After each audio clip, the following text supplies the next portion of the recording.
할렐루야. 우리 옆 분들과 인사하실 때 주님이 당신을 아주 많이 사랑하십니다 이렇게 한번 인사하실까요? 사랑의 주님이 여러분에게 더 복되고 또 아름다운 일들을 더 풍성히 허락하시기를 주님의 이름으로 축복합니다. 대강절 초 가운데 두 번째 초가 불이 밝혀졌습니다. 아기의 주님의 오심을 기다리며 준비하는 이 거룩한 절기에 주님의 은혜와 평강이 다시금 여러분의 삶에 풍성히 넘쳐나시기를 주님의 이름으로 축복합니다. 계속 주어지는 말씀이 제 이름에 대한 말씀입니다. 때문에 깨어 더욱 기도하게 됩니다. 최근 캘리포니아에 일어나고 있는 산불로 인해서 많은 피해가 있지요. 피해 규모가 벌써 서울 면적을 넘어갔다 이렇게 이야기를 하는 것을 듣게 됩니다. 아직도 불이 번지고 있다고 하는 소식을 듣게 되는데 하루빨리 진화가 되기를 우리가 기도하고 또 피해를 입은 분들에게는 위로가 있기를 바랍니다. 뉴스를 보면서 그런 생각을 하게 됩니다. 산 전체가 벌겋게 타오르는데 하이웨이를 지나가는 차들이 보이더라고요. 그 차 안에 있던 사람들은 어떤 마음을 갖고 있었을까? 저렇게 벌겋게 타오르는 산들을 보면서 어떤 심정일까 하는 생각을 해보았습니다. 저는 그 장면을 보면서 불지옥이 저런 게 아닐까 하는 생각을 했습니다. 지금의 재난은 잠시 겪는 것이지만 저 불은 언젠간 꺼지게 되겠지만 영벌에 처하게 되면 얼마나 끔찍할까 하는 생각을 하게 되니 더 잘 믿어야겠다라는 결론에 도달하게 되더군요. 바라게는 우리 모두가 우리 예수님 더 잘 믿으시기를 주님의 이름으로 축복합니다. 유머입니다. 일도 하지 않고 한 번에 돈을 많이 벌기를 바라는 한 사람이 있었습니다. 근데 그 사람이 이 말씀이 생각이 난 거예요. 하나님께는 우리의 천년이 하루밖에 안 된다 이런 말씀이 생각이 났습니다. 그래서 하나님께 묻습니다. 하나님 꼭 여쭤볼 질문이 있습니다. 하나님께는 천년이 하루 같다고 하셨죠? 하나님 대답하십니다. 그렇지. 그러면 하나님께는 1 빌리언이 고작 한 1센트밖에 안 되겠네요. 그럼 제가요 부탁드릴 텐데 저한테 1센트만 주시면 안 될까요? 하나님께서 뭐라고 대답했는 줄 아십니까? 그럼 주지. 하루만 기다려라. 그러셨다는 거죠. 유머입니다만 우리가 생각할 내용이 있습니다. 우리의 단위와 하나님의 단위는 다르다는 거예요. 그것은 시간도 마찬가지입니다. 하나님의 시간과 우리의 시간은 다릅니다. 오늘 본문은 분명하게 말씀하고 있습니다. 사랑하는 자들아, 주께는 하루가 1000년 같고 1000년이 하루 같다는 이 한 가지를 잊지 말라. 시편 90편의 말씀을 보면 모세의 기도라고 소개되고 있는데 거기에도 이런 말씀이 있어요. 주여, 주는 대대에 우리의 거처가 되셨나이다. 산이 생기기 전, 땅과 세계도 조성하시기 전, 곧 영원부터 영원까지 주는 하나님이시니이다. 주께서 사람을 티끌로 돌아가게 하시고 말씀하시기를 너희 인생들은 돌아가라 하셨사오니 주의 목전에는 1000년이 지나간 어제 같으며 밤의 한순간 같을 뿐임이니이다. 그러니까 하나님께는 우리의 1000년이란 시간이 잠깐이라는 거죠. 하나님은 우주 만물을 창조하셨을 뿐만 아니라 시간도 창조하셨습니다.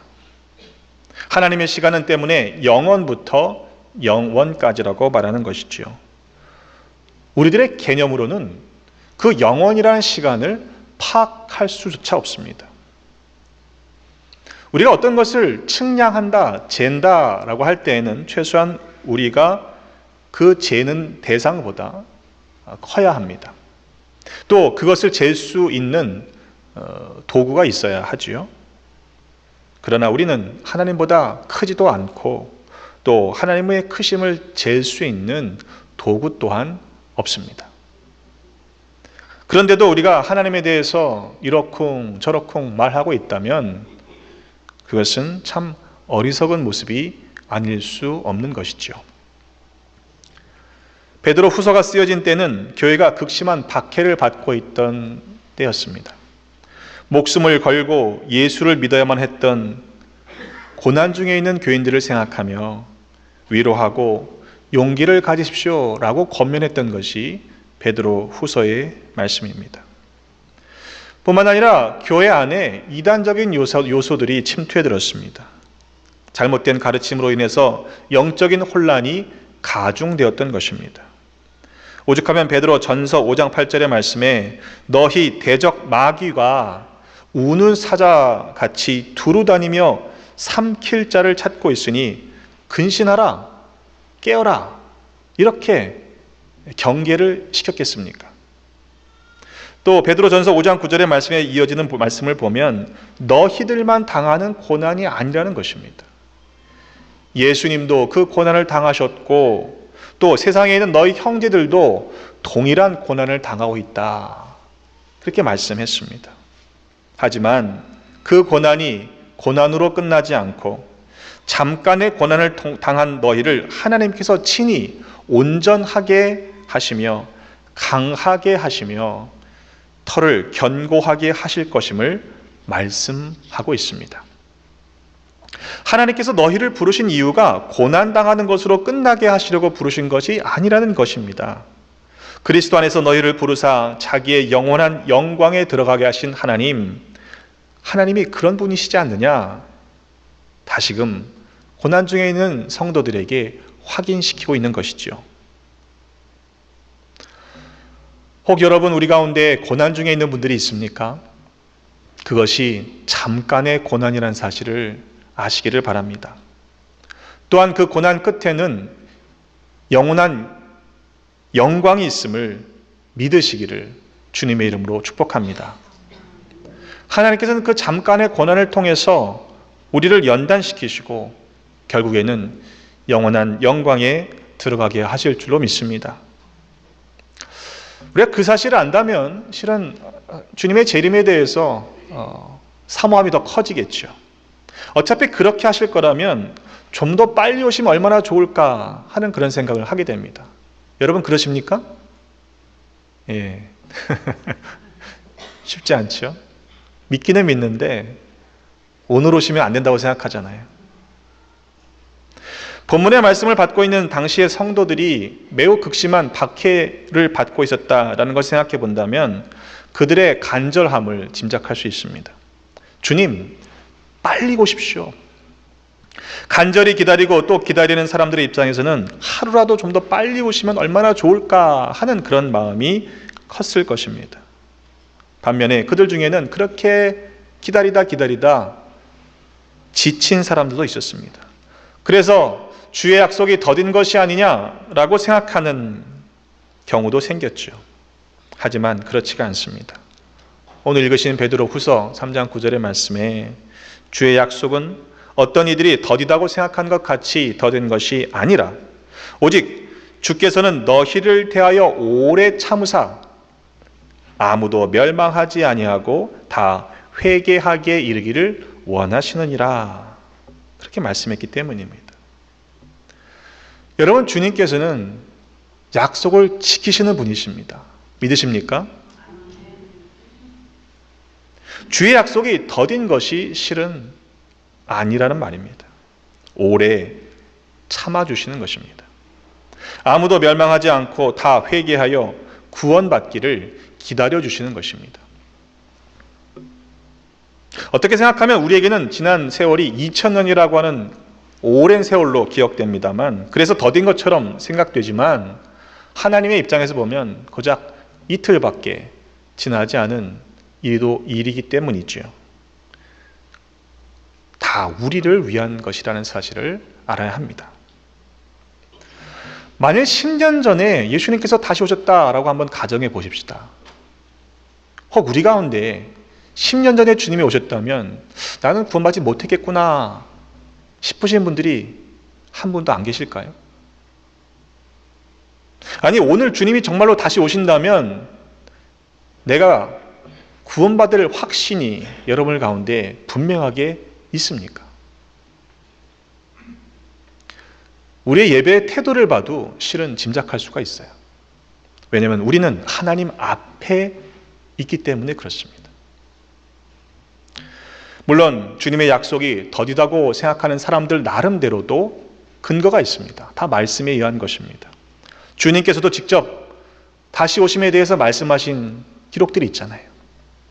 마태복음 16장 28절의 말씀을 보면 진실로 너희에게 이르노니 여기 서 있는 사람 중에 죽기 전에 인자가 그 왕권을 가지고 오는 것을 볼 자들도 있느니라 그러셨습니다. 또 마태복음 24장 34절의 말씀에 보면 내가 진실로 너희에게 말하노니 이 세대가 지나가기 전에 다 이 일들이 일어나리라 말씀하셨어요. 말씀하고 있는 이 세대가 무엇을 의미하느냐라고 하는 것을 논외로 하더라도 1차적인 의미에서 주님의 말씀을 근거로 생각해 보면 주님의 약속이 더딘 것이 아니라 오히려 틀린 거 아니냐 이렇게 주장할 수도 있지 않습니까? 주님의 말씀을 들었던 사람들 중에서 지금까지 살아있는 사람은 없기 때문입니다. 그러나 주님의 재림이 지연되고 있는 분명한 이유가 있습니다. 그것은 한 영혼이라도 더 구원하시기 위한 하나님의 자비인 것이지요. 예수님께서 부활하신 후에 제자들과 식사를 나누시고 그리고 베드로에게 나를 따르라 말씀하신 직후의 일입니다. 베드로가 돌이켜보니 예수님께서 사랑하시던 그 제자가 예수님을 따르는 겁니다. 그는 최후의 만찬에서 예수님의 품에 의지하여 누가 주님을 팔겠습니까? 라고 묻던 사람이었죠. 이에 베드로가 그 사람을 보고서 예수님께 묻습니다. 예수님, 이 사람은 어떻게 되겠습니까? 예수님께서 말씀하십니다. 내가 올 때까지 그를 머물게 할지라도 네게 무슨 상관이냐? 너는 나를 따르라. 그렇게 말씀하셨어요. 근데 이 말씀이 밖으로 나가서 어떻게 와전되냐 하면 이 말씀이 형제들에게 나가서 그 제자는 죽지 아니하겠다 하였으나 실은 예수의 말씀이 뭡니까? 예수의 말씀은 그가 죽지 않겠다 하신 것이 아니라 내가 올 때까지 그를 머물게 할지라도 네게 무슨 상관이냐 하신 것이로라 이렇게 말씀하고 있습니다. 많은 경우에요 우리는 듣고 싶은 것만 듣습니다. 아니 그냥 듣고 싶은 대로 듣습니다. 하나님의 말씀인데 말씀을 그대로 듣는 것이 아니라 내 방식대로 듣고 있다는 거예요.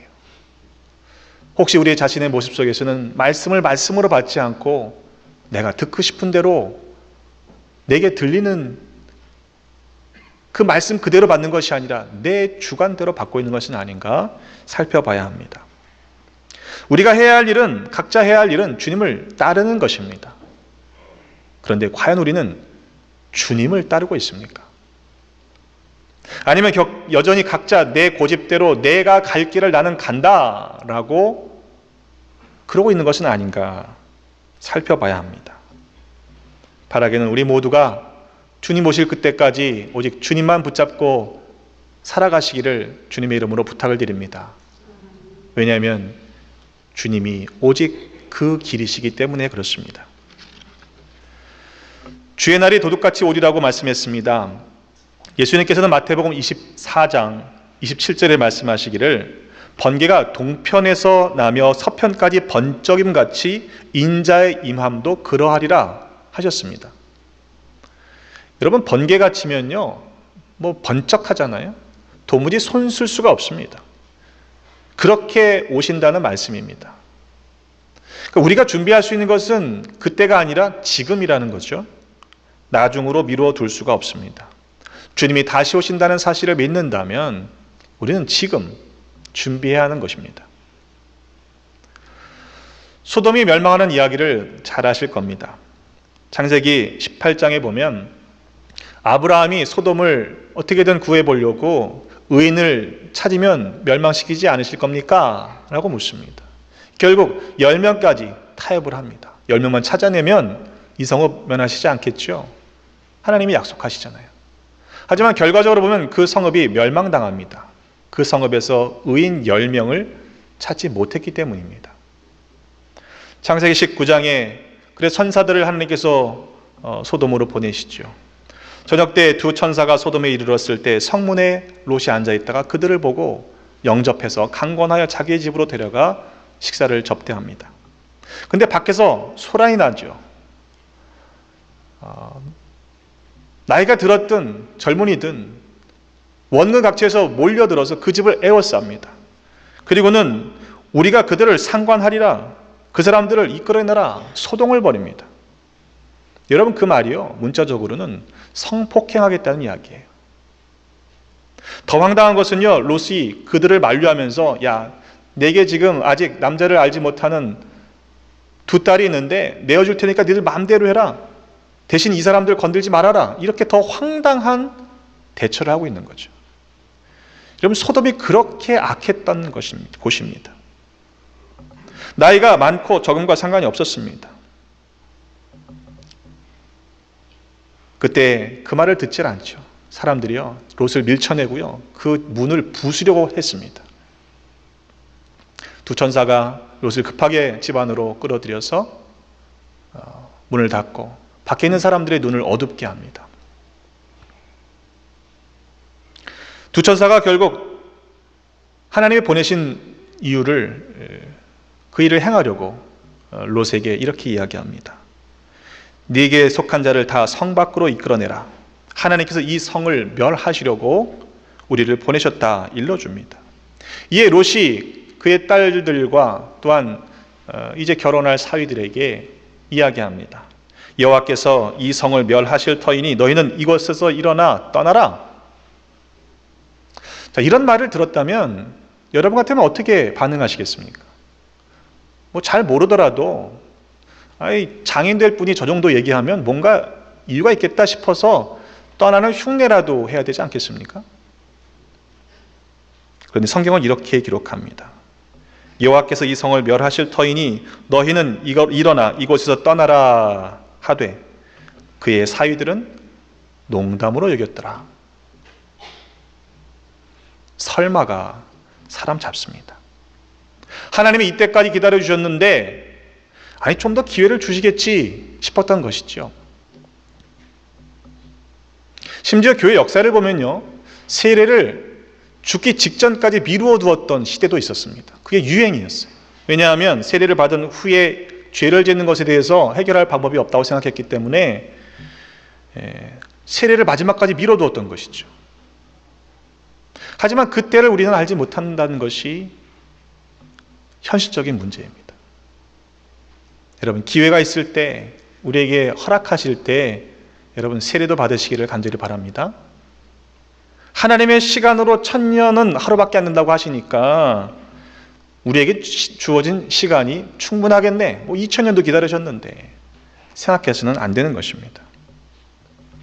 창세기 19장 결론은 소돔이 어떻게 망했다고 말씀하고 있습니까? 여호와께서 하늘 곧 여호와께로부터 유황과 불을 소돔과 고모라에 비같이 내리사 그 성들과 온 들과 성에 거주하는 모든 백성과 땅에 난 것을 다 엎어 멸하셨더라 그랬습니다. 만일 그들이 그 경고하심을 받았더라면 결코 멸망당하지 않았을 것입니다. 오늘의 본문의 말씀도 같은 맥락에서 경고하고 있습니다. 3장 10절로 보면 그러나 주의 날이 도둑같이 오리니 그날에는 하늘이 큰 소리로 떠나가고 물질이 뜨거운 불에 풀어지고 땅과 그 중에 있는 모든 일이 드러나리로다. 12절 하반절에 보면 그날에 하늘이 불에 타서 풀어지고 물질이 뜨거운 불에 녹아지려니와. 정말 그것이 어떤 것인지는 우리가 알지 못해요. 그러나 그 말씀이 분명히 성취된다는 사실을 우리는 믿어야 하는 것이죠. 그렇다면 우리는 어떻게 해야 하는 것입니까?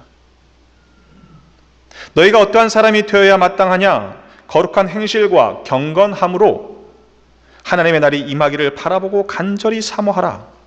주 앞에서 점도 없고 흠도 없이 평강 가운데서 나타나기를 힘쓰라 그랬습니다. 여러분, 과연 우리는 무엇을 간절히 사모하고 있습니까? 우리의 시선은 과연 어디를 향해 고정되어 있습니까? 우리가 힘쓰고 있는 일들은 또한 어떠한 일들입니까? 로마서 12장 1절로 2절에 사도 바울이 말씀하기를 그러므로 형제들아 내가 하나님의 모든 자비하심으로 너희를 권하노니 너희 몸을 하나님이 기뻐하시는 거룩한 산제물로 드리라. 이는 너희가 드릴 영적 예배니라. 너희는 이 세대를 본받지 말고 오직 마음을 새롭게 함으로 변화를 받아 하나님의 선하시고 기뻐하시고 온전하시듯이 무엇이니 분별하도록 하라 말씀했습니다. 온전한 제물이 되기 위해서는 점도 없고 흠도 없어야 합니다. 과연 우리는 그런 거룩한 산 제물이 되기 위해서 점도 없는 흠도 없는 거룩한 삶을 살고 있느냐 이 말인 것입니다. 저도 잘하고 있다고 생각하지는 않습니다. 그런데 보면 참 큰일이다 싶은 분들도 있습니다. 여러분, 만일 주님이 정말로 오늘 재림하신다면 구원받을 준비가 되어 있습니까? 천국에 들어갈 준비가 되어 있습니까? 자신들이 다 없으신가 보네요. 우리의 공로로 되어지는 게 아니에요. 주님의 심판대 앞에서 오른편에 양의 무리에 들어갈 확신이 있습니까? 우리가 그만큼 확실하게 주님을 붙잡고 있느냐 이 말이에요. 여러분, 예수님만이 우리의 구원 되십니다. 믿으십니까? 예수님 잘 믿으십시다. 베드로의 후서의 결론은 이렇게 끝나고 있습니다. 그 모든 편지에도 이런 일에 관하여 말하였으되 그 중에 알기 어려운 것이 덜어 있으니 무식한 자들과 굳세지 못한 자들이 다른 성경과 같이 그것도 억지로 풀다가 스스로 멸망에 이르느니라. 그러므로 사랑하는 자들아 너희가 이것을 미리 알았은즉 무법한 자들의 미혹에 이끌려 너희가 굳센 데서 떨어질까 삼가라. 오직 우리 주 곧 구주 예수 그리스도의 은혜와 그를 아는 지식에서 자라가라. 영광이 이제와 영원한 날까지 그에게 있을지어다. 아멘. 여러분, 이때를 어떻게 살아가시겠습니까? 영원하지 못할 것, 그것을 마치 영원할 것처럼 붙잡고 살아가는 어리석은 사람들이 되지 마십시다. 우리에게 약속된 그 나라는요, 더디 오는 것이 아닙니다. 오히려 우리를 위해 기다려주시는 분은 하나님이십니다. 기회가 있을 때 주님께로 돌아가십시다. 아직 기회를 주실 때, 기다려 주실 때 그 기회를 놓치지 마십시다. 만일 내가 서 있는 곳이 멸망을 당할 곳이라면 거기를 빨리 벗어나야 되는 거예요. 그 죄악된 길에서 속히 떠나십시오. 혹 내가 주께 받은 은혜가 이 정도면 충분하고 또 내가 주를 아는 지식이 이 정도면 넉넉하지 않느냐라고 그 자리에 머물러 계시지 말길 바랍니다. 바라기는 주님 앞에 섰을 때 우리 모두가 점도 없고 흠도 없이 평강 가운데 설 수 있기를 주님의 이름으로 축원합니다. 주님이 더디 오시는 이유입니다. 주님이 아직도 기다려주시는 이유입니다. 기도하겠습니다. 하나님, 우리를 예수 그리스도의 보혈로 구원해 주셨으니 감사드립니다. 그러나 주님의 약속된 말씀을 믿지 못하고 각자의 고집대로 살아왔음을 자백하며 회개합니다. 멸망의 길에서 돌이켜 주셨건만 또다시 죄악된 길로 달려가는 우리들의 모습을 회개합니다. 점도 없고 흠도 없이 평강 가운데 주님 앞에 설 수 있도록 우리 모두 더욱 거룩해지게 하여 주옵소서. 약속하신 그대로 다시 오실 예수 그리스도의 이름으로 기도드립니다. 아멘.